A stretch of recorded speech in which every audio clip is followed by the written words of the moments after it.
बूढ़े पिता की देखभाल, एक हृदय स्पर्शी कहानी। अरे रोशन, अगले सप्ताह में हम यूरोप टूर पर जा रहे हैं। पापा को कब लाऊं तुम्हारे पास, या तुम लेकर जाओगे उन्हें?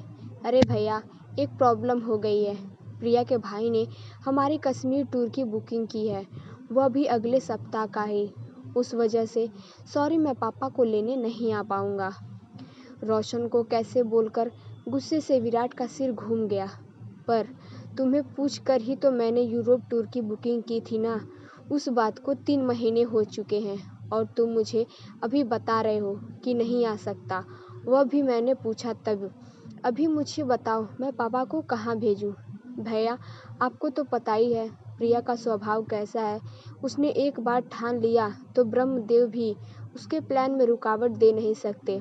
तो फिर प्लीज़ मेरे घर में झगड़ा मत लगाओ। रह गया पापा का सवाल, तो आप तन्नू को पूछो, वह यही रहने वाली है ना, और उसका घर बहुत बड़ा है। अरे लेकिन उतने में फ़ोन कट गया। विराट ने गुस्से से मोबाइल की तरफ देखा। रोशन का यह हमेशा ही रहता है। शादी होने के बाद से कभी भी उसने माँ पापा की तरफ ध्यान नहीं दिया। सच कहें तो छोटा होने के कारण वह माँ पापा का सबसे लाडला था, पर माँ पापा को उसने कभी भी अपनी जिम्मेदारी मानी नहीं। 2 साल पहले माँ कैंसर से मर गई, पर उसकी बीमारी में एक भी पैसों की मदद उसने विराट को की नहीं। पिछले साल पापा को हार्ट अटैक आया, पर जैसे अजनबी इंसान की तरह हॉस्पिटल में पापा को मिलने के सिवाय उसने कुछ भी नहीं किया। उसने पापा को तन्नू के पास रखने के लिए कहा था, पर तन्नू के बारे में विराट संकोचता रह गया। तन्नू यह उनकी छोटी बहन थी, एक नंबर की लालची और स्वार्थी औरत थी। माँ थी तब भी माँ से मीठी मीठी बातें करके अच्छी अच्छी साड़ियाँ गिफ्ट लेती थी। परिस्थिति अच्छी होते हुए भी पति को बिजनेस चाहिए ऐसे बोलकर उसने माँ पापा से 10-12 लाख ले लिए थे, पर वापस देने का सोचती भी नहीं थी। रिश्ते बिगड़ते नहीं, इसलिए विराट भी कभी बोला नहीं, पर उसने पत्नी जागृति यह सब देख रही थी। उसकी खुसुर फुसुर चल रही थी। विराट उसकी तरफ ध्यान नहीं देता था। माँ के जाने के बाद वैसे तनु को भाई पापा भाभी से इंटरेस्ट खत्म होने लगा। उसने बेमन से तनु को फ़ोन किया, तन्नू, हम यूरोप टूर पर जा रहे हैं 15 दिनों के लिए। पापा को लेकर आऊँ क्या तुम्हारे घर? अरे भैया, मेरी ननद आ रही है डिलीवरी के लिए मेरे पास। मुझे बताओ, मैं उसकी तरफ ध्यान दूँ कि पापा की तरफ? लेकिन तनु, तुम्हारा घर तो बहुत बड़ा है, पापा कहीं भी रह सकते हैं। नहीं बाबा, उनको फिर से अटैक आया तो मैं कहाँ ढूंढती रहूं डॉक्टर को।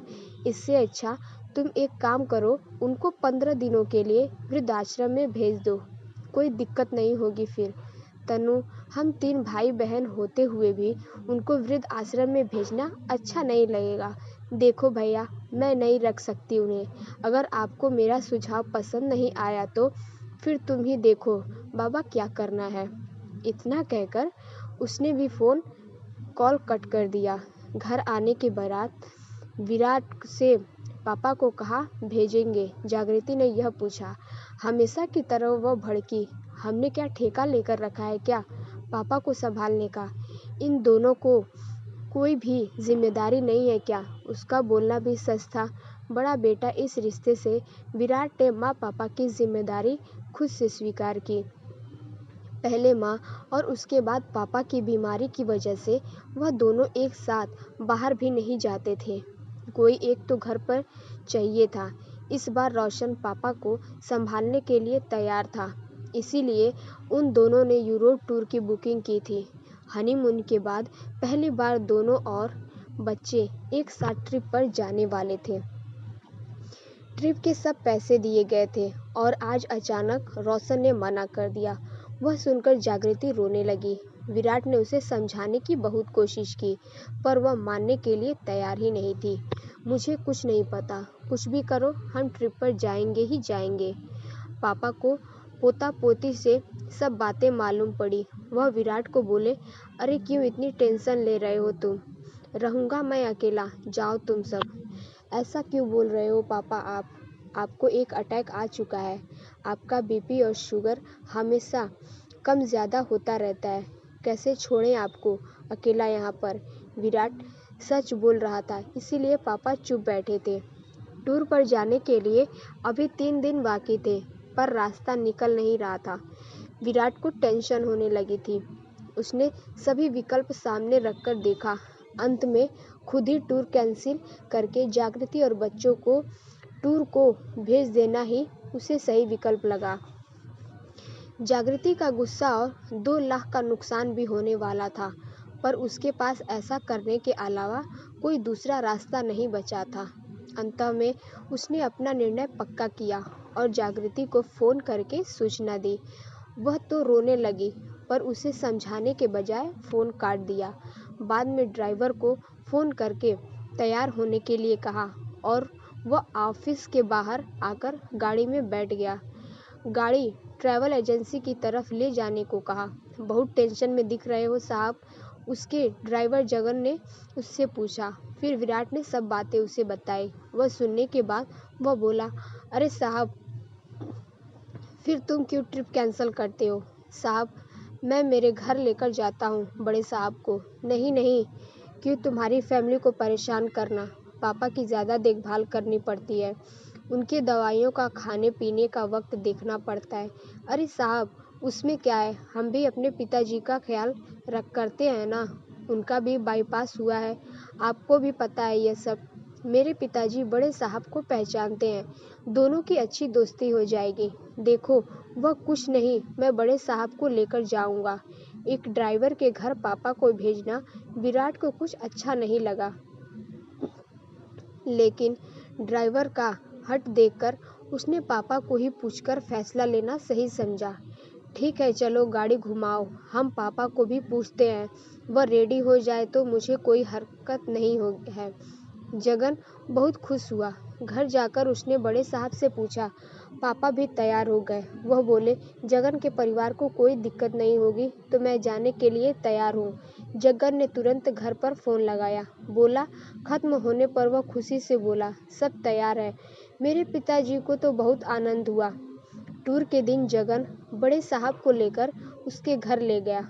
बाद में उसने विराट और परिवार को एयरपोर्ट पर छोड़ आया। घर जाते वक्त उसने विराट को विश्वास दिलाया, चिंता मत करो साहब, बड़े साहब एकदम आराम से रहेंगे। टूर के दौरान भी विराट उसके पापा को फ़ोन करके हालचाल पूछता था। उनका हमेशा एक ही उत्तर रहता था, चिंता मत करो, मैं यहाँ पर ठीक हूँ। 16 दिन जगन उनको लेने के लिए एयरपोर्ट पर गया। विराट ने पापा की पूछताछ की। मज़े में है बड़े पापा, बहुत हुए धमाल की दोनों बूढ़े ने, जगन बोल रहा था। वह सुबह उठकर मॉर्निंग वॉक पर जाते थे, फिर दिन भर पत्ते और शतरंज का खेल खेलते थे, फिर शाम को मंदिर में जाकर भजन कीर्तन सुनते थे। उनकी तरह ज्येष्ठ नागरिकों के साथ चौपाटी पर बैठकर बातें करते थे। 3 दिन पहले बड़े साहब को थोड़ा बुखार आया था, शुगर भी थोड़ी बढ़ गई थी, फिर उनको अस्पताल लेकर गया। अभी वो एकदम ओके हैं। हमें छोड़ने के बाद लेकर आना पापा को घर पर, एक दिन रहने दो ना साहब, उनको बीमारी की वजह से उनकी मेहमान नवाजी रह गया है। अरे अभी क्यों करनी मेहमान नवाजी, इतने दिनों तक तुमने उन्हें संभाला, वह क्या कम है? ऐसा क्यों करते हो साहब, अपने घर आने वाले मेहमान को मेहमान नवाजी किए बिना कैसे भेजें? और यह मैंने संभाला, ऐसे बोलो मत, मैंने कुछ ज़्यादा नहीं किया है। बड़े साहब भी अच्छे से रहे हमारे घर। अच्छा बाबा, ऐसे बोलकर विराट ने उसे हाँ कहा। दूसरे दिन शाम को पापा घर आए। वह बहुत खुश दिख रहे थे। उनके हाथ में एक थैली थी, पैंट शर्ट का कपड़ा, टॉवल, टोपी थी। वह देखकर विराट बोला, अरे इसकी क्या ज़रूरत थी जगन? नहीं, कैसे साहब, बड़े साहब को ऐसे ही भेज देता मैं। उतने में जागृति ने विराट को अंदर बुलाया और कहा, सुनो जी, उसका एहसान मत रखो, 5-10 हज़ार उसे दे दो। विराट को वो सही लगा। जगन के घर जाकर उसने 10 हज़ार उसके हाथों में दिए। जगन ने उसकी तरफ आश्चर्य में देखा और फिर वह 10 हज़ार उसके जेब में रख दिए और बोला, यह क्या है साहब? अरे पिता को संभालने का कोई पैसा लेता है क्या भला? और हाँ, आगे भी कभी ऐसा प्रसंग आया तो बड़े साहब को बिंदास्त मेरे पास भेजना। विराट का मन भर आया। उसने जगन को गले लगा लिया। 3-4 दिनों बाद रोशन और तनु का फोन आया। टूर कैंसिल किया था या फिर पापा को वृद्धाश्रम में रखा था, ऐसा पूछ रहे थे दोनों। विराट के मुंह से इतना ही निकला कि उस दिन असल मायने में मुझे भाई मिला जिसने पापा का ख्याल रखा। अगर आप सबको मेरी ये वीडियो पसंद आई हो तो मेरे चैनल को लाइक, सब्सक्राइब एंड शेयर जरूर करें। Thanks for watching.